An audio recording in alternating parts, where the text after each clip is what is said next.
जय जय रघुवीर समर्थ. दशक 15वा. समास 6वा. चातुर्य विवरण निरूपण. श्री गुरुभ्यो नमः. अंतरात्म्यापासून पंचभूतात्मक देह निर्माण होऊन ते जगात विस्तार पावले, पण आत्म्याशिवाय जाणणे शक्य नाही. ही गोष्ट प्रत्यक्ष दिसतच आहे. आत्माच सर्वांचा आश्रयदाता असून त्याच्यातच श्रेष्ठ कनिष्ठ गुण वास केले आहेत. आत्म्यानेच अहंकार निर्माण करून पृथ्वांश जडत्वाचा अहंकार देह असा विभाग केला आहे आणि त्या दोन्हीसह सर्व कार्य चालवतो. अशा निर्माण झालेल्या जीवाच्या वर्तनानेच सत्वगुण वाढवून त्याला चातुर्याची साथ मिळाली तर प्रपंच सार्थक होतो. आम्ही सांगत असलेले कोडे जाणाल तर मूर्खही शहाणा होतो आणि त्याला लगेच पराचा साक्षात्कारही होतो. पण सर्वांना माहीत असलेली ही गोष्ट सहज वाटून त्याबद्दल कोणीही जास्त विचार करत नाहीत. असो, उत्तम मध्यम कनिष्ठ मातृका सत्व रजतम गुण आणि गुप्त मातृका अंतरात्मा या चारांची स्थिती एकच होऊ शकत नाही.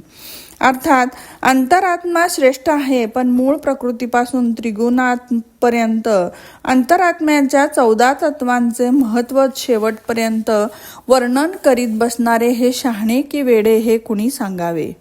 कारण अंतरात्म्याच्या ज्ञानामुळे मूळ परब्रह्माबरोबर ऐक्य होते की नाही हे जाणणेच मुख्य आहे. त्रिगुणांनी अंतरात्मारूपी मातृका नाहीशा होतात ही गोष्ट अनुभवाला येत असताना त्याच्याकडे दुर्लक्ष का करावे? त्रिगुण आणि अंतरात्मारूपी मातृका नाहीशा होतात ही गोष्ट अनुभवाला येत असताना त्याच्याकडे दुर्लक्ष का करावे? अशा तऱ्हेने पराचे सार्थक होते. जनतेच्या बोलण्याच्या पाठीमागे लागलेला माणूस संशयामध्ये बुडतो ही गोष्ट जाणावी. त्याला मुख्य असणाऱ्या अनुभवाचा निश्चय चुकून जातो. एवढेच करावे की सर्वांच्या सर्व गोष्टी ऐकून घ्याव्यात, पण अनुभवाला पडताळून पाहून त्यातील खरे खोटे आपले आपणच निवडावे. कोणालाही बरोबर नाही असे म्हणू नये.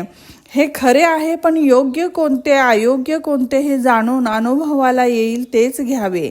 फार काय सांगावे? हट्टी आणि अर्धवट माणसांचे बोलणे ही मानत सर्वांचे अंतःकरण राखावे. तसे न करता मनाचा पीळ पेच वाकडेपणा अतिशय वाढू लागले तर तो शहाणा कसा? खरं म्हणजे जो वेड्या माणसालाही शहाणा करतो त्याचे जगणे श्लाघनीय होय. ते सोडून निष्कारण वादविवाद वाढवणे मूर्खपणाचे नव्हे तर आणखी काय? सर्वांबरोबर मिळून मिसळून जाऊन त्यांनाही सामावून घ्यावे. आपण प्रथम पडल्यासारखे करून त्यांना पाडावे आणि विचारशक्तीने याचा मागमूसही लागू नये. दुसऱ्यांच्या वागणुकीप्रमाणे वागल्यासारखे बोलल्याप्रमाणे बोलून त्यांच्या मनोभावनेशी मिसळून जावे. दुसऱ्यांचे हित साधावे म्हणणाऱ्यांनी त्यांच्याशी वितुष्ट वाद कधीही करू नये, पण त्यांना हो हो म्हणत त्यांच्या हृदयाचे परीक्षण करावे. सर्वप्रथम आपण ज्यांचे हित साधावे म्हणतो त्यांचे अंतःकरण संपादन करणे गरजेचे आहे. त्यानंतर त्यांना फुलवून खुलवून अनेक प्रकारच्या युक्त्या करून त्यांना आत्मानुभवाप्रत पोचवावे.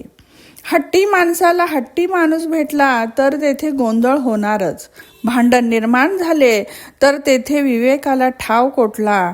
ते विनाकारण ओरडत बसतात, पण करून दाखविणे कठीण आहे. परस्थळात आपला सिद्धांत प्रस्थापित करणे काही सोपे नाही. आपण धक्केबुक्के खावे, अपमानाचे शब्द सहन करावे, म्हणजे दुसऱ्यांना अनुताप होऊन ते आपलेसे होतात. म्हणून प्रसंग पाहून बोलावे. आपण जाणकार आहोत असा भाव किंचितही येऊ देऊ नये आणि सर्वांशी नम्रतेने वागावे. कुग्राम असो वा शहर असो, घराघराचे अवलोकन करावे आणि भिक्षेचे निमित्त करून लहान थोरांची परीक्षा करावी. या विशाल समाजात काही ना काही मिळणारच. जाणकारांबरोबरच मैत्री होते, पण एका जागेत उगीच बसले तर प्रवास आणि विविध ज्ञान साध्य होत नाही. या सर्व गोष्टी जागरूकपणे जाणून घ्यायला हवेत. एवढेच नव्हे तर प्रवासाला जाण्यापूर्वी कोठे काय आहे हे समजावून घेऊन अनुकूल वाटेल तिथे विचारपूर्वक जावे. सर्वांचे अंतकरण शांत करणारे श्लोक इत्यादींचे पाठांतर करावे आणि ते दुसऱ्यांना लिहून देऊन त्यांना उपकृत करावे. ज्यांना जे हवे ते लगेच द्यावे म्हणजे सर्वसामान्य महापुरुष होता येते यात शंकाच नाही. जगात सर्व मान्य झालेल्यांना सामान्य म्हणता येईल का? असंख्य लोक त्यांचे आज्ञाधारक असतात. अशी चातुर्याची लक्षणे असून चातुर्याने दिग्विजय करावा. त्यानंतर त्याला कोठे गेले तरी काय कमी पडणार. इति श्रीदासबोधे गुरुशिष्य संवादे पंचदश दशके चातुर्य विवरण निरूपणम नाम षष्ठाः समासः समाप्तः. जय जय रघुवीर समर्थ.